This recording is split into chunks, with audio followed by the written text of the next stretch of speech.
Okay, so we'll be getting the Nishinoya rerun banner this week. However, we all know JP recently released a second version of SP Nishinoya, and that will be out on global probably around 5 months' time. So let's do a quick comparison between the two characters to see whether or not the V1 version of Nishinoya is still worth summoning for.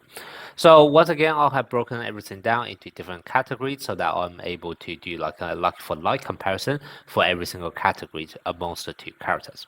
So starting off, we're going to talk about his receive. Now both characters have their receive with the same multiplier and also the same cooldown, so that's kind of why I didn't list them out specifically here. So instead, what I'm actually going to talk about is how much buff they're able to give to themselves when they are receiving.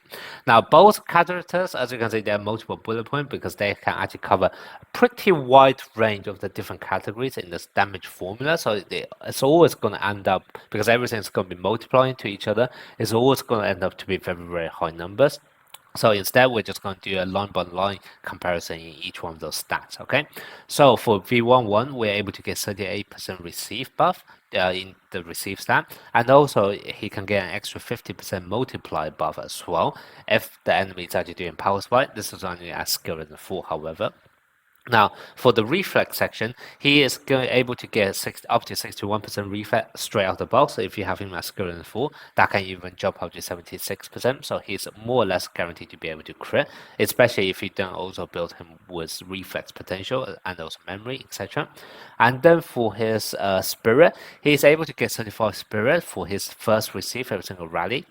However, if he ends up receiving again, then from the second receive onwards, it's actually going to jump up to a whopping 95%. So it's actually going to be very, very strong spirit buff.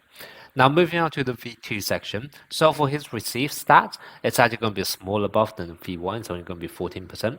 However, his multiply buff is going to be a lot higher. Now, the way his multiply buff is going to work is that he's able to get the stack, buff stack on himself called Solid. First time you get it, it's basically per stack, you are able to get 30% buff to his multiply. However, when you have more than 2 stacks, it will actually be consumed to give you 200 instead. So that's kind of what I'm going to say is cycling through the 30, 60, and 200% multiplier, depending on how many stacks he actually have on him. Okay, so if you compare this to the V11, you can see this obviously can have much higher potential, and also not to mention this is straight out of the box, doesn't need skill and 4, nor does it need the enemy to do a power spike. So on the multiplier section, it's definitely a lot higher than the V1 version.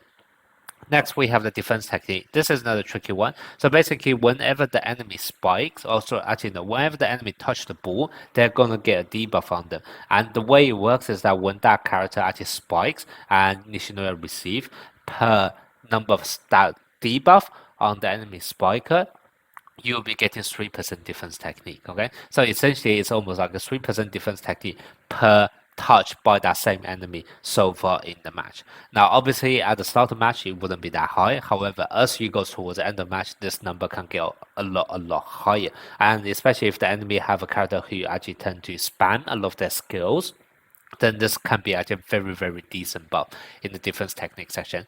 Defense technique is actually also the only multiplier zone in the damage formula that the V11 doesn't even have. So this is a clear winner for the V2 section. Then in terms of his crit mechanics, one defense tech is going to be more than 40%. This is going to be a guaranteed crit. Once again, this can be slightly... I'm not too sure whether you're able to reach this by himself alone in the early section of the match. However, as the match goes on, you will be able to get a lot more built-in defense technique from his own kit, then you will be more or less guaranteed to crit towards the second half of the match, okay? And obviously, if you actually have teammates who can also buff up defense technique, then you may be able to do this very early on in the match as well. And then for the spirit buff, this is only going to be 30%, and it's only when he's at skill level 2. So on the spirit section, it's actually going to be lower than the V1 version. So across the two, I'll probably say the two are more or less similar, to be honest. The V1 one have higher receive and also spirit buff. The V2 one have higher multiply buff and also defense technique buff, which V1 doesn't even have. And then in terms of their crit mechanics, both can pretty easily guarantee crit every single time as long as you're building them right. So that's kind of what overall I'm going to say is pretty much a tie in terms of how strong their receives are going to be. Okay, next we're going to talk about their cooldown mechanic because both characters can actually reset or reduce their cooldown. However, the way they're going to do it is going to be slightly different. So for V11, they're going to be able to reduce the cooldown by 1 net crossing whenever someone crit. Now, if you only have him as skill resistance 1, I believe this is only when the enemy crit. However, if you have him as skill resistance 2, this will be whenever your team or the enemy crit. And also the cooldown limit can be reduced to just 5 when he's at skill resistance 2. Now, if you do not have him at skill resistance 2, he can probably only use his receive ultimate every other turn. However, if you do actually have it, he would actually be able to spam it throughout, because at higher ranking, it's actually very, very easy for all of your touches to be crit, or all of the enemy touches to be crit. And if you think about it, every single time when the ball comes back to your side, there'll be full action performed on your side, full action performed on the enemy side, which is block, receive, sets, and spike. Okay, so full action on each side. So in total, there are going to be 8 actions between your 2 receives. Obviously, the ball would have already crossed the net twice before it come back to you. So what that basically means is that you actually only need 3 of those 8 actions to be crit in order for you to spam your ultimate. And that's very, very easy as you actually build your characters properly. So that's kind of why I would say this is more or less guaranteed to be able to spam once you're at skill range 2. Now for the V2 one, it's not going to be quite as straightforward, because whilst he does have the ability to reset the cooldown when your team uses a set skill, it does depend on how many set skills you have on your team. And especially considering the fact that a lot of the setting ability have minimum cooldown of 6 net crossing, it kind of means that in order for you to actually keep on spamming it, you need your team to have at least 3 setters on your team, which can be tough.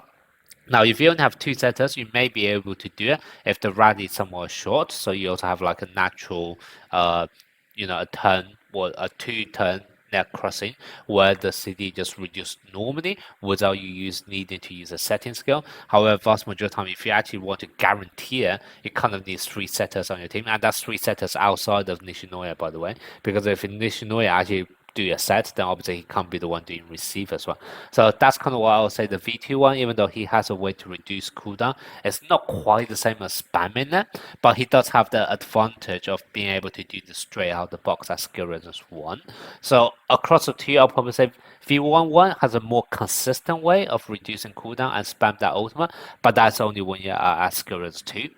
If both characters are only at skill resistance 1, I feel like both characters can only do their ultimate once every other action, so it'll be more or less the time. So on this section, I'll probably say the V11 edge out slightly more, but yeah, that's only at when you're at skill resistance 2. Okay, next we are going to talk about setting ability. Now, in all honesty, I'm not a great fan of liberal settings, purely because if you're setting, that normally means that you can't end up doing that receive. And considering the fact that both of Nishinoya have actually very good receive ability, just look at how much buff they have, and also the fact that they can actually potentially spam them as well. Personally, I'm not a great fan of them actually doing the setting, but just for completeness, for the V1, the V version 1 version, he's able to increase his awareness by the amount of reflex, and we're talking about that he can potentially get up to 76% reflex with skill level 4. It's actually going to be very easy for him to crit, and if he does crit, that's like 150% multiplier in terms of his normal ability, right? And then his setting skill on the team, whenever he set, all of the setting skills on your team will also reduce to cooldown net crossing as well, so that's also very nice. Now for the V2 one, his setting ability also have the same multiplier as V1 at max level, by the way, that's why I didn't list them out. However, it can also be treated as an ultimate if there's 3 or more setters on the team, or 3 or more characters with setting ability. Personally, other than unless we are playing SP Kageyama, I don't even know what does a ultimate setting have advantage to a normal set, so you can pretty much ignore this for the most part. Now, he does actually able to give them more buff in terms of his own setting ability, in the sense that he is able to give 26% set buff and also 30% multiplier per setter in the team. And so obviously, as you play more setters in the team, his setting ability will get stronger and stronger as well. But personally, I also feel a bit weird, because if you have multiple setters, do you really need your Nishinoya to do the setting in the first place? And how likely would he actually be doing the setting, right? So that's kind of why overall on this, personally, I just feel like the setting on Liberal is always a bit of a weird gimmick. So I'm just going to call them even, because I don't really see this much edge for either one of them. Maybe the V2 can have slightly higher numbers purely because of this, but then at the same time, that's a higher number at the cost of the fact that you have multiple setters, yet you are not using them to set, which feels weird. And then the V11 have a slightly lower number, but that have this gimmick of reducing the set skills cooldown for your team, which can actually be beneficial. So yeah, I would probably say on this category, it's more or less a tie. And now lastly, move on to the other mechanics, which is going to be the other stuff, either buffs or other things they have in their kit, which the other version doesn't have. Okay, so for V1, he's able to give the whole team a reflex of 15%. This is only at skill level 4, by the way. I forgot to mention this, so I'm just going to write it here. For both of ones, are only at skill level 4.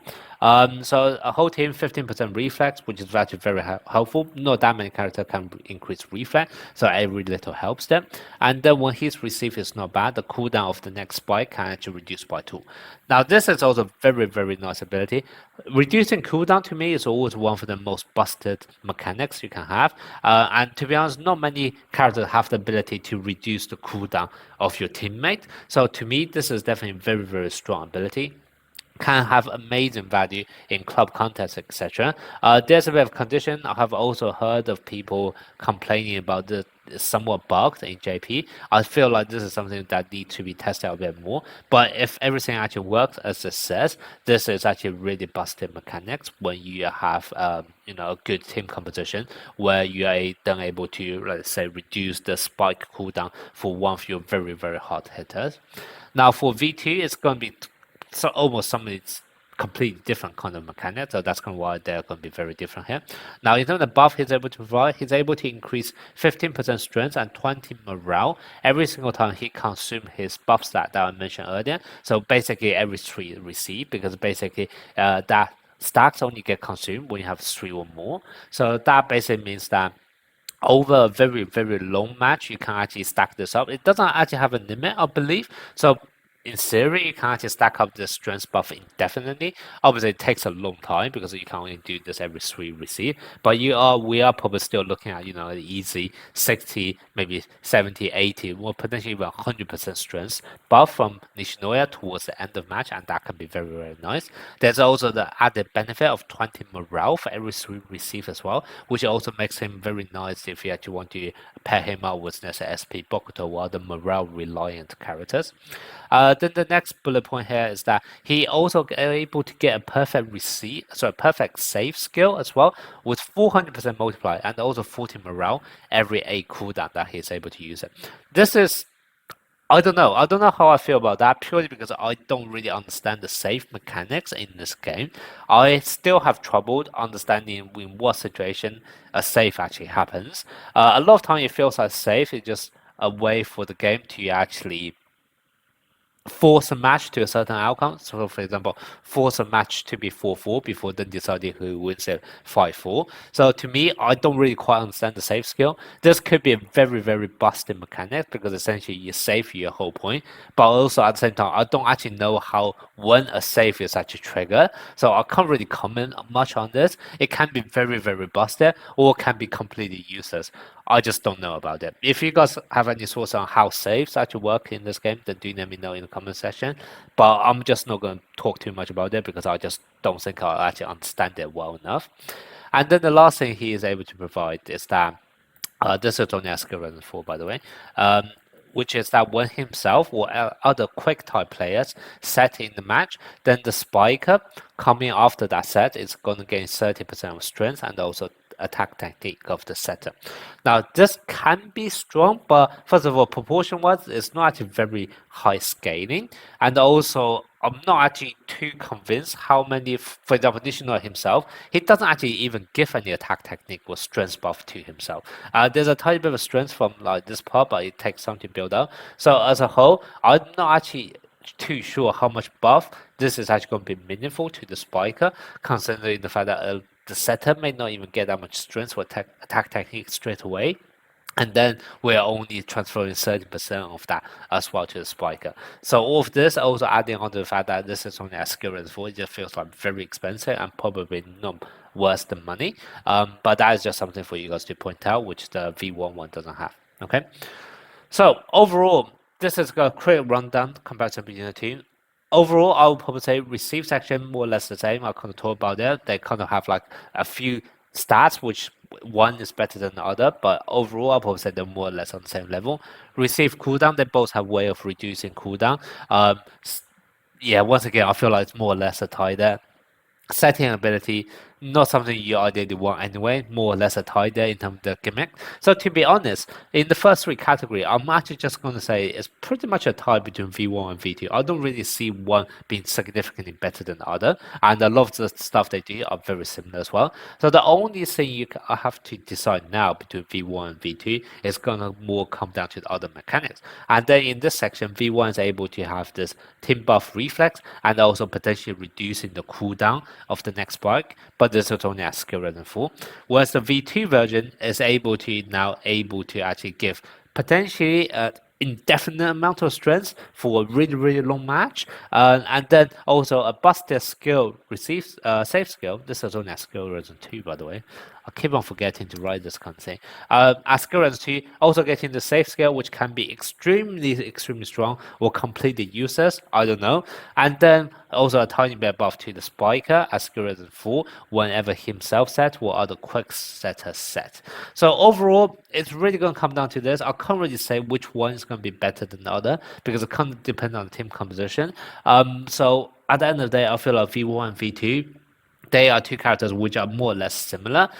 Depending on team composition, you may be slightly leaning towards one character versus the other, but at the end of the day, 80% of their kit are going to be very similar. So if you have already committed into something V1, for example, you already got him to skill level 2 and you consider to go all the way to skill level 4, I think that's still going to be a valid strategy. Or if you just don't want to wait for so long for V2 because you just want to get the V1 and have a liberal to play straight away, I think that's also a valid strategy, okay? I personally just don't see too much difference between them. Maybe certain team comp, for example, like if you're actually going to play the Jazz Trio, then obviously V2 will be slightly more suited for that kind of things.